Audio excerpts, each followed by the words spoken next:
आज हम सीखेंगे पूर्ण संख्याओं के निम्नलिखित गणितीय संक्रियाओं के संदर्भ में क्रम विनिमेय गुण।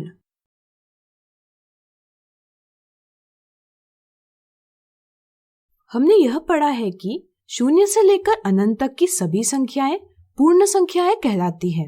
क्रम विनिमेय गुण किसी संक्रिया को संख्याओं का क्रम बदलकर हल करने की सुविधा प्रदान करता है। आइए इसे विस्तार से समझें। चलिए संख्याओं को जोड़ने यानी एडिशन की बात करते हैं। जरा सोचिए, क्या हम पूर्ण संख्याओं को किसी भी क्रम में जोड़ सकते हैं?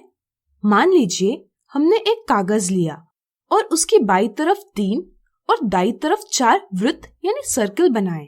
इस तरह से यहाँ कुल वृत्त हुए 3 + 4 = 7। अगर हम इस कागज को घुमाएं तो वृत्तों का क्रम बदलेगा। इससे बाईं तरफ 4 वृत्त और दाईं तरफ 3 वृत्त आएंगे। क्या क्रम बदलने से वृत्तों की कुल संख्या में कोई परिवर्तन हुआ? नहीं, वृत्तों की कुल संख्या पहले जितनी ही है, यानी कि 7। योग का क्रम विनिमेय गुण यानी कम्यूटेटिव प्रॉपर्टी ऑफ एडिशन हमें बताता है कि जोड़ी जाने वाली संख्याओं का क्रम बदलने से परिणाम में कोई बदलाव नहीं होता, यानी कि a धन b बराबर b धन a।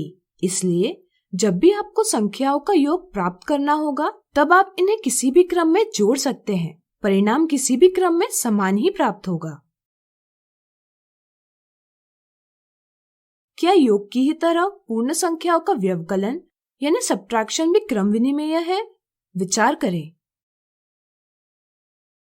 चलिए देखते हैं। एक बड़ी पूर्ण संख्या से छोटी पूर्ण संख्या को घटाया जा सकता है, लेकिन क्रम बदले तो छोटी पूर्ण संख्या से बड़ी पूर्ण संख्या को घटाकर एक पूर्ण संख्या प्राप्त करना संभव नहीं।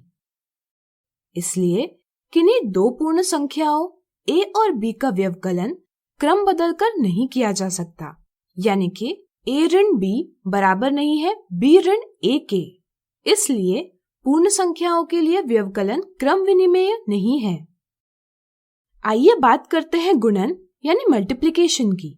अगर हम 3 गेंदों की एक पंक्ति ऐसी 2 पंक्तियां बनाते हैं, तो गेंदों की कुल संख्या 2 × 3 की संक्रिया से प्राप्त की जा सकती है, जो होगी 6।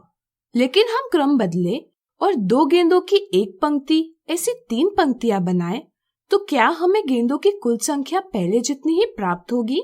हाँ, 3 × 2 भी 6 ही होते हैं। यानी कि हम किन्हीं 2 पूर्ण संख्याओं का गुणन किसी भी क्रम में कर सकते हैं। हर बार हमें गुणफल यानी प्रोडक्ट समान ही प्राप्त होगा। इस तरह से किन्हीं भी 2 पूर्ण संख्याओं a और b के लिए a × b बराबर है b × a के। इसलिए हम कहते हैं कि पूर्ण संख्याओं का गुणन भी क्रम विनिमेय है। विभाजन यानी डिवीजन की बात करें तो किन्हीं 2 पूर्ण संख्याओं a और b का विभाजन क्रम बदलकर नहीं किया जा सकता, यानी कि a विभाजित b और b विभाजित a बराबर नहीं होते।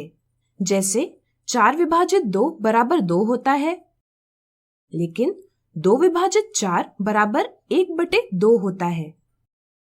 इसलिए 4 विभाजित 2 को क्रम बदलकर यानी 2 विभाजित 4 नहीं लिखा जा सकता। इस तरह से पूर्ण संख्याओं के लिए विभाजन क्रम विनिमेय नहीं है।